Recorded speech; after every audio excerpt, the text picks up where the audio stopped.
昔々、あるところに名前のない怪物がいました。怪物は名前が欲しくて欲しくて仕方ありませんでした。そこで怪物は旅に出て名前を探すことにしました。でも世界は広いので、怪物は二つに分かれて旅に出ました。一匹は東へ、もう一匹は西へ。怪物はお城の中に素敵な名前を探しに行きました。お城の中には病気の男の子がいました。君の名前を僕にくれたら強くしてあげるよ。病気が治って強くなるなら名前をあげる。怪物は男の子の中に入っていきました。怪物は男の子の名前が気に入りました。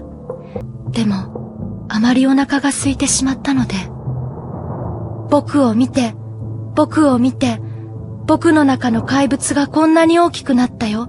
男の子は王様も家来もみんな食べてしまいました。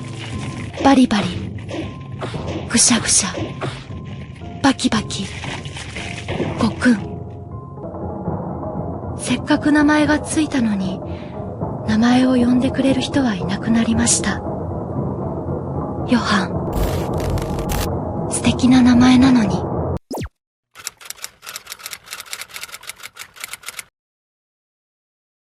So it's a story about a monster, a nameless monster who controls the people's hearts from a dark abyss. एक ऐसा शख्स या फिर तुम बोल सकते एक ऐसा मास्टरमाइंड जो लोगों के अंदर छुपे हुए मॉन्स्टर को बाहर निकालते हैं और उन्हें ऐसा मैनिपुलेट करता है कि जिसके बाद वो लोग ऐसी चीज़ें करते हैं कि वो सोच भी नहीं सकते. एक ऐसा इंसान जो लोगों के अंदर छुपे हुए मॉन्स्टर को जगाता है. And as for a salvation और for getting free he gives you death. उसके हिसाब से life is meaningless. Death is the only salvation for humans. एक ऐसा मॉन्स्टर जो हिटलर से भी इंटेलिजेंट माना जाता है, जो पूरे कंट्री को डिस्ट्रॉय कर सकता है बिना अपने हाथ गंदे किए हुए. So the name of that monster is Johan Liebert, a nameless monster. So story को जानने से पहले हम इस एनिमे के बारे में थोड़ा जान लेते हैं. The name of this anime is monster, जिसे नाओकी उरासावा इन्होंने बनाया. And he is one of the legend मांगा ऑथर जिन्होंने हमें मॉन्स्टर जैसी एक मास्टरपीस प्रोवाइड करी.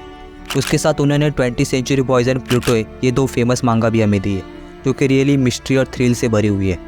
तो मॉन्स्टर एनिमे के बारे में थोड़ा बात करें तो ये एक मिस्ट्री, थ्रिल, सस्पेंस और डार्क टाइप स्टोरी वाली एनिमे है, जो तुम्हें फर्स्ट एपिसोड से लास्ट एपिसोड तक एक ऐसा पकड़ कर रखेगी न कि तुम बिना देखे पूरा उठोगी नहीं. उसके साथ इसके प्लॉट ट्विस्ट एंड स्टोरी इतने सस्पेंसफुल वे में चलती है ना कि जिसे देखते वक्त तुम्हें मज़ा आ जाएगा. अगर टोटल एपिसोड के बारे में बात करें तो इसके टोटल 74 एपिसोड्स है. And all episode is like a maths. And इसे मैडहाउस स्टूडियो ने बनाया. तो इसके अब स्टोरी के बारे में अब थोड़ा जान लेते हैं.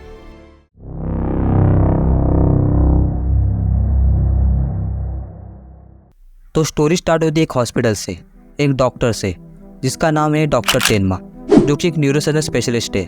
And he is outstanding doctor, मतलब ऐसा डॉक्टर जिसके सामने कोई कंपटीशन ही नहीं है. एक outstanding and intelligent doctor. Doctor तेनमा जो कि एक न्यूरोसर्जन स्पेशलिस्ट होता है, वो एक फेमस एंड रेप्यूटेड हॉस्पिटल में काम कर रहा होता है, जिधर उसका करियर एक रॉकेट की तरह बूस्ट होते जा रहा होता है. मतलब उसने किए हुए हर एक ऑपरेशन एक बार भी फेल नहीं हुआ होता है. उसके साथ उसकी उस हॉस्पिटल के डायरेक्टर के बेटे के साथ एंगेजमेंट भी हुई थी. एंड जल्दी वो उस हॉस्पिटल का हेड होने वाला होता है. मतलब उसके पास सब कुछ था, fame, name, position, wealth, reputation and एक पीसफुल लाइफ. बट एक दिन उसके पास एक बच्चे की केस आती है, जिसके दिमाग में एक बंदूक की गोली फंसी होती है. एंड केस बहुत कॉम्प्लेक्स एंड सीरियस होने की वजह से डॉक्टर तेरमा जल्दी से उस पर लग जाता है. बट उसे क्या मालूम कि ये एक केस उसकी पूरी लाइफ चेंज कर सकती है. उसे क्या पता कि आफ्टर दिस केस तो एक ऐसे कुएं में, एक ऐसे गड्ढे में गिरने वाला है ना कि जिधर से वो बाहर निकलना बहुत मुश्किल है. It's a turning point of his life. So doctor Tenma is already on that case. But simultaneously तभी उस हॉस्पिटल में उस सिटी के मेयर का भी केस आता है. हॉस्पिटल के डायरेक्टर डॉक्टर तेरमा को डायरेक्ट ऑर्डर करते हैं कि जो भी केस पर तुम आप काम कर रहे हो उसे छोड़कर मेयर के केस पर काम करो, बिकॉज उसकी वजह से हॉस्पिटल को बहुत ज़्यादा प्रॉफिट हो सकता है. बट डॉक्टर तेनमा को ये बात अच्छी नहीं लगती. एंड वो अपने आइडल्स पर टिका रहता है, अपने मोरल्स पर टिका रहता है. एंड उस बच्चे का ऑपरेशन करता है. ऑपरेशन तो सक्सेसफुल होता है, बट अभी उसका डाउनफॉल चालू होता है. उससे सब कुछ छीन लिया जाता है. उसे हेड ऑफ न्यूरोसर्जरी से निकाल कर एक नॉर्मल डॉक्टर पर असाइन करते. उससे बहुत ज़्यादा ऑपरेशंस करवाते. उसके साथ उसकी फियांसे उसकी आंखों के सामने उसे चीट करती है, उसे छोड़ देती है. मतलब अब तक जितना भी उसने कमाया था हार्ड वर्किंग से, हॉनेस्टी से, वो सब एक रात में उसे छीन लिया जाता है। अब इधर हमें इस दुनिया की एक डार्क रियलिटी दिखाई है, मतलब एक्चुअली में दुनिया कैसे चलती है वो दिखाया है, जिधर हमें सिक्के की सिर्फ अच्छी और साफ साइड दिखती है, पर उसी सिक्के की दूसरी साइड में कितना करप्शन, कितना डार्कनेस छुपा है वो हमें नहीं दिखता। एक ऐसी दुनिया है जो हमें नहीं दिखती या फिर हमें उसे देखना नहीं चाहते। तो डॉक्टर तेनमा जिससे सब कुछ छीन लेने के बाद भी वो खुश होता है कि उसने करप्शन या सेल्फिशनेस की वजह एक डॉक्टर होने का फ़र्ज निभाया। एक रियल डॉक्टर को तब क्या करना चाहिए था वो उसने वही किया। He is believe his ideals, his morals. But इसका फल इतना भी मीठा नहीं था, क्योंकि आफ्टर 10 ईयर जिस बच्चे को डॉक्टर तेरमा ने बचाया था आज वही एक सीरियल किलर बन गया। एक ऐसा इंसान बन गया जिसके पास ना इमोशन है ना रहम। एक ऐसा मॉन्स्टर जो सिर्फ लोगों को मारना जानता है बिना अपने हाथ गंदे किए। एंड उसे जोहान लिबर्ट के नाम से जाना जाता है, बट ये उसका रियल नेम नहीं है, या फिर बोलो उसका एक नाम ही नहीं है। He is a nameless monster. तो जब जोहान एंड डॉक्टर तेनमा का रीयूनियन होता है तब डॉक्टर तेनमा को पता चल गया होता है कि उसने एक मॉन्स्टर को बचा है एंड उसकी वजह से आज बहुत लोगों की जाने जा रही है। सो ये डिसाइड कि वो उसे रोकेगा, क्योंकि वो खुद को जिम्मेदार मान रहा होता है बिकॉज ऑफ सेविंग जोहान। तो इधर डॉक्टर तेनमा क्या जोहान को रोक पाएगा कि नहीं? क्या वो अपने आइडल्स और मॉडल्स पर लास्ट तक टिका रह पाएगा कि क्या उसे भी अपने हाथ गंदे करने पड़ेंगे जोहान को रोकने के लिए? It's not a story about a serial killing, murder, mystery and all. ये एनीमे हमें ह्यूमन के अलग अलग इमोशन दिखाते हैं, उनका नेचर दिखाती है। जिधर Johan resembles a dark nature of human, उधर doctor Tenma represent the kindness and good part of human. Who is right, who is wrong, ये तुम एनीमे देखो तभी डिसाइड करना। क्योंकि डॉक्टर तेनमा शो का मेन कैरेक्टर होने के बावजूद क्यों हमें जोहान लिबर्ट की ओर हम ज़्यादा अट्रैक्ट होते हैं। So well, let discuss about this reason.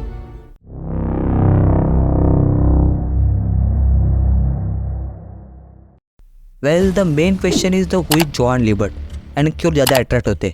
तो reason is simple, because he is intelligent, god of manipulation, उसके well accurate plans, future prediction and सारी चीज़ों में परफेक्ट होना, इन सारे कैरेक्टर की वजह से वो एक one of the most intelligent character बनता है एनिमे यूनिवर्स के अंदर।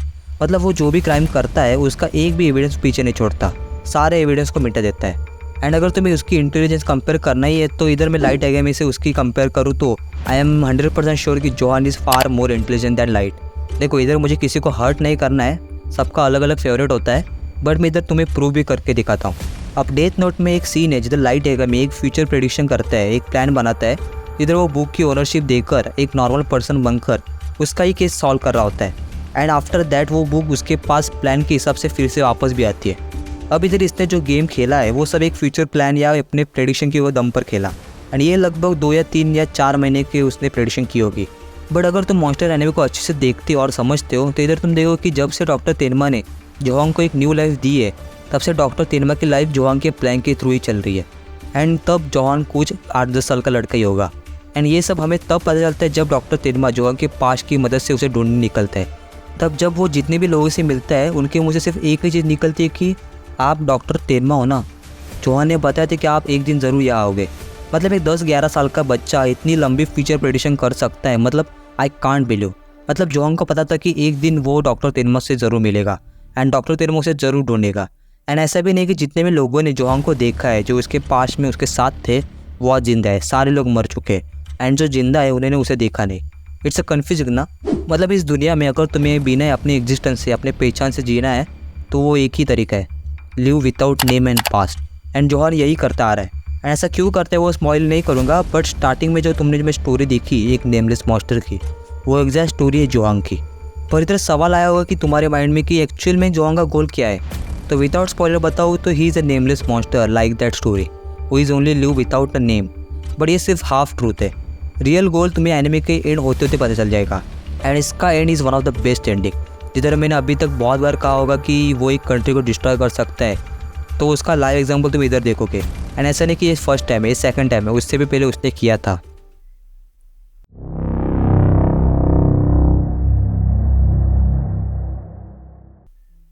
अब एक सवाल ज़रूर है कि जो इसके बारे में नहीं जानते वो है इट्स वर्थ इट और नॉट।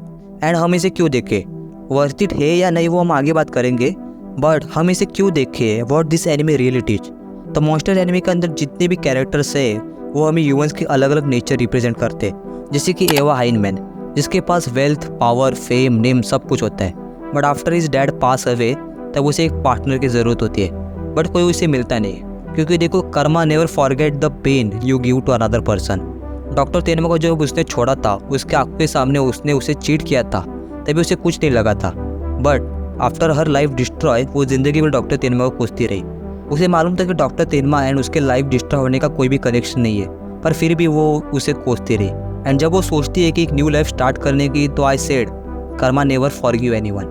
उसके साथ अगर तुम इंस्पेक्टर लुंगे को देखोगे तब तुम समझोगे कि he is a mentally disturb, एक ऐसा पर्सन जिसे खुद की बात ही सच लगती है। तो फिर उसके सामने फुल प्रूफ एविडेंस भी रख के रखो ना, तो वो भी उसे झूठ ही लगेगा। मतलब जितने भी कैरेक्टर के नेचर दिखा है एनिमे के अंदर वो सब रियल लाइफ से कनेक्टेड है। एंड ये शो करती है कि जब हम उस गहरे खड्डे में, उस गहरे एबिस में गिरते हैं, तब हम ही खुद को नीचे खींच रहे होते, उस खड्डे में खींच रहे होते। We are the reason of the our destroy. तब क्या होता है वो सब इसमें दिखा है। Also monster anime suspense, thrill, mystery, manipulation, plan से भरी हुई है, जिसकी वजह से तुम्हें इसे ज़रूर देखना चाहिए। अब बात करते हैं इट्स वर्थ इट और not, so of course it's worth it. But कुछ लोगों को ये पसंद नहीं आएगी। तो रीज़न ये है कि इधर व्यूवर्स दो ग्रुप में डिवाइड होते हैं। इधर एक ग्रुप ऐसे है कि जिन्हें मिस्ट्री, सस्पेंस, दिमाग हिला देने वाले एनिमे देखने की आदत होती है, तो उन्हें ये एनिमे अच्छे से समझ में आती है। दे हैव पेशेंस, मतलब अगर एनिमे स्लो चल रही है तो उन्हें पता है कि आगे बवाल होने वाला है, तो वो पेशेंस बनाए रखते हैं। एंड जिन्हें सेरियन एनिमे या मांगा पसंद है वो भी सारे लोग इस ग्रुप में आते हैं। एंड ग्रुप 2 में वो लोग आते हैं जो इमैच्योर होते हैं, जिन्हें सेरियन एनिमे, सेरियन मांगा क्या होता है वो कुछ नहीं पता होता।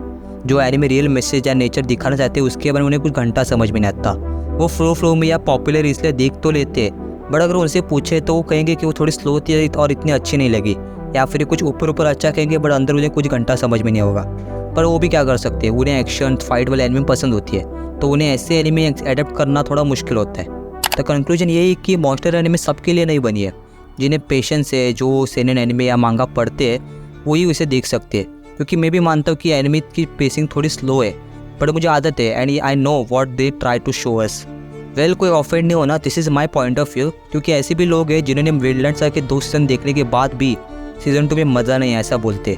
बट इधर एक लास्ट क्वेश्चन है, एड में जोहान जब हॉस्पिटल में था तब उसके बाद वो अपने वार्ड में से अचानक से गायब होता है, तब एक्चुअल में वो कहाँ गया एंड उसके बाद क्या हुआ, तो ये जानने के लिए मिलते हैं एक नेक्स्ट एपिसोड में। सो यो गाइस, वीडियो कैसी लगी? अगर अच्छी लगी तो चैनल को सब्सक्राइब करना एंड वीडियो को शेयर जरूर करना। एंड आई नो वीडियो ही बहुत लेट है, बट मुझे एक अच्छी और एक कमाल की वीडियो बनानी थी तो इसलिए आई नीड अ टाइम। तो मिलती है एक न्यू वीडियो में, तब तक के लिए सायोनारा।